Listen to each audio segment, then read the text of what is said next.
Welcome back to another episode of Southeast Angling.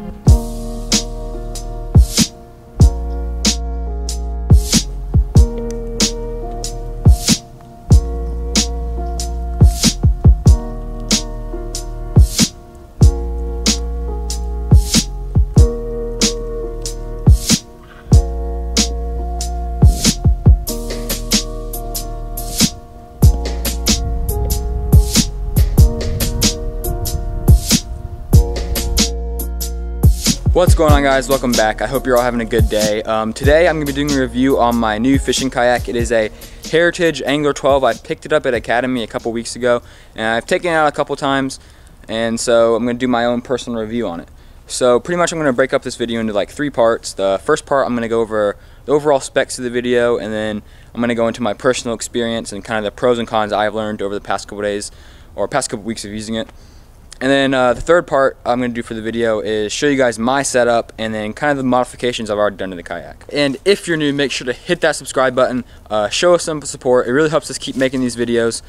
And right now YouTube doesn't really like small channels that much, so I might talk about that at the end of the video, so stay tuned. But other than that, I'm going to go ahead and get into the review. So as the name Angler 12 implies, this is a 12-foot fishing kayak, and it also comes in at about 30 inches wide right there. I measured it, it's about 30 inches, and on the product information sheet it also says 30 inches. And so basically the main features you get are pretty standard for all the other fishing kayaks on the market. You have your adjustable foot pegs. Right now I've got them as far back as they can go, but you can move them to a good number of positions. And it also comes with a Scotty rod holder. I haven't had any problems with this so far, so it's pretty good. And you've got a exceptionally large dry storage hatch up here in the front. I mean, not completely dry because it doesn't have like a waterproof bag in it or anything, but you do have some good storage space in there. And so far no water has ever leaked through my kayak, so I don't really worry about putting things in there because I know they're not going to get wet.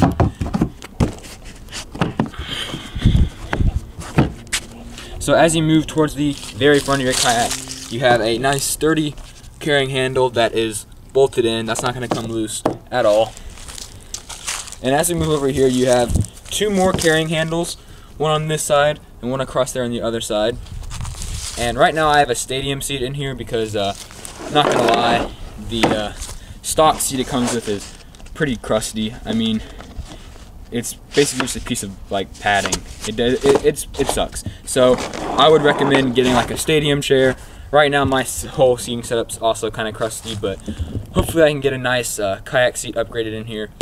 But a seating pad and a stadium chair is a pretty good fix for that problem. And when you come back here towards the back of the kayak, you have 2 flush mount rod holders and a smaller dry storage hatch. This one directly behind the seat. You have a huge area at the back of the kayak. Big enough for more than a milk crate. This is actually not a milk crate, this is a storage crate. It's probably maybe 6 or 7 inches longer and probably a couple inches wider than the milk crate. So it fits that, and I can put tons of tackle in it. I've got the thing like half full with all my tackle in it. And then towards the back of the kayak, you've got your drain plug, and then one more sturdy carrying handle. Oh, and you also have your paddle holder right here. It's a taco paddle holder, and I actually broke mine because, I mean, it wasn't the kayak's fault or the manufacturer's fault or anything. It was just my ignorance. I put in a paddle that was way too large for the taco holder, and it just snapped off right there. But quick fix with some yak gear. I modded it and made my own little bungee holder, and that took me about 30 minutes.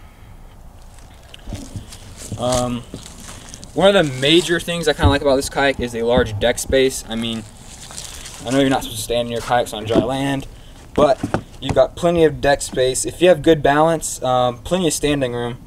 And then obviously you have your scupper holes here and your scupper holes here. And a really good thing about this kayak is it actually does not have any scupper holes in the seat. So you don't ever have to worry about having a wet butt. I know that can get annoying, but no scupper holes there. And then you have 2 more. The other 2, there's a total of 6. You have the other 2 back here in the back of the kayak. And then as we come back towards the front of the kayak again, we have a nice little cup holder, and then a spot right here for maybe a fish finder, some kind of electronics. Hopefully I can install something like that one day. So yeah, that's pretty much it for the overall specs of the kayak. I'm gonna go into my own personal experience in a minute and like kind of the pros and cons I've learned with the kayak. I've taken it out a total of 3 times, and it's all been fun. Just fish weren't biting too good. I haven't flipped it yet. I haven't had really any major problems. But yeah, I purchased this kayak for around $300. Academy, at Academy it's usually around $500, but the Heritage site, they value it at $750. So my number one tip to you guys is never pay full price for a kayak. It's really just a waste of money. You can always save a couple $100 if you just wait for one to go on sale. So far in using it, I've only really found like one big problem, and that's how heavy it is. This comes in around 75-80 pounds, which is pretty heavy for a kayak. And when you stretch that over 12 feet of plastic, it gets pretty hard to carry with one person. So I recommend either using some kind of kayak cart or kayak carrying system, or just getting a buddy to help you out when carrying it around. But that's pretty much all I've really found that's wrong with it. I mean, I'm gonna keep using it and see how it does. But oh, and standing up in it. When I was researching this kayak, I couldn't find anybody's information about whether they could stand up in it or not. And I was like, that's one of the main things I kind of look for when getting a kayak. So I was pretty mad when I couldn't find anyone's personal experience. So I'm gonna give you mine. I've never stood up in a kayak before, but the first time I took this out, I put my knees over my toes and stood straight up, and it was pretty stable for my first time ever standing in a kayak. I'm sure someone with a good sense of balance could stand up even better than me and even more stable. I might be adding outriggers to add some more casting stability, so I feel a little more confident. But very stable kayak. You don't have to worry about tipping, especially when you're sitting. Unless you get in really fast moving water or a really sticky situation, I would not worry about flipping. Alright guys, so now I'm pretty much going to go in and show you my basic setup for the kayak and kind of the mods I've done. So the first thing I did was buy scupper plugs for the kayak. I actually only have 2 in right now because I don't know where the other ones are. But they're only like $4 or $5, so if I have to buy new ones, not all that mad.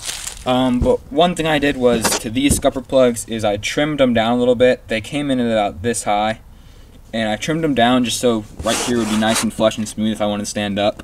So there's not really any need for having them sticking out like this one. This one on my foot or standing up, that's never going to interfere, so I'm not just going to cut that one. But right there you can see how it comes up about 3 or 4 centimeters. One thing I would recommend when messing with your scupper plugs is to add a little bit of waterproof silicone right in this hole, because if you put a lot of pressure on that one point, water will come up through the little hole in the middle, if your scupper plugs have that hole. And then obviously I've done my little DIY seat modification that's pretty comfortable. I can go about 5 or 6 hours on the kayak and not feel any back pain or leg pain as opposed to the stock seat. The second big mod I kind of did was add these rod leashes. These are completely DIY. I didn't buy these. I went to Home Depot, bought some telephone cord, and then I bought some carabiners and this stuff called heat shrink wrap. So it's used for electrical wiring, but basically what I did was just tape the end and then shrink the little wrap around it to make it look nicer and stay on tighter. So I did that for both the flush mount rod holders, and like I discussed earlier, I did the little paddle holder mod. So yeah, I just did a bunch of little small mods to the kayak. Hopefully I can do some bigger mods like outriggers or a depth finder or bigger seat, but I wasn't going to invest too much right away in case something happened to the kayak. And guys, one big tip that I want to stress to you is don't drill into your kayak or don't do anything to your kayak until you've taken it out on the water at least once and you know that it floats, there's nothing wrong with it, because as soon as you drill a hole in that kayak, all your warranty stuff's gone. There's nothing they can do to help you. You can't return it, you can't get your money back. So, but don't be afraid to drill in your kayak. Drilling into your kayak and adding stuff is what you're supposed to do when you get a fishing kayak. You're supposed to turn your kayak into a fishing machine, and that's what I hope to do with this. And then obviously I've got my little milk crate back here with all my tackle boxes, all my soft plastics, my line, and then my cheap little Walmart net. So yeah, that's pretty much it for my kayak. If you guys want to see videos on how I did my DIY mods or anything else about the kayak, drop a comment, let me know. If a lot of people want to see how I did these mods, I'll probably end up doing a video on it. This is probably going to be my second video of the week. I might even upload this the day after my last video. I'm really trying to get these uploads out. So, like I mentioned earlier in the beginning of the video about YouTube not liking small channels, basically they're making it hard for small channels to make money or make even a little bit of revenue off of ads. There used to be no requirements to put ads in your videos. That was back when we first started. We made about like $1, I don't know. That was before we started getting a lot of views. But then they changed the requirements to get 10,000 views, and me and Steven were like, holy crap, 10,000 views, that's never going to happen. That's so much. But we ended up getting 10,000 views, and we were like, all right, sick. Now we can start, generating some revenue, help buy more things for the channel, help better our content. But then, like a couple days ago, YouTube was just like, you know what? Now you have to have 4,000 total hours over 12 months. You have to have at least 1,000 subscribers, and on top of that, 10,000 views. So yeah, me and Steven were pretty bummed out about it. But you know what? I'm a pretty positive person. I like to look for the silver lining in things. Really, in reality, all it is just the goal. The money doesn't mean that much. I mean, it would have been helpful to have to, help better our quality. But that 1,000 subscriber goal, it's just another thing we have to hit. And right now we're around 230 something. So hopefully we keep on growing, and with your guys' help, I believe we can make it there.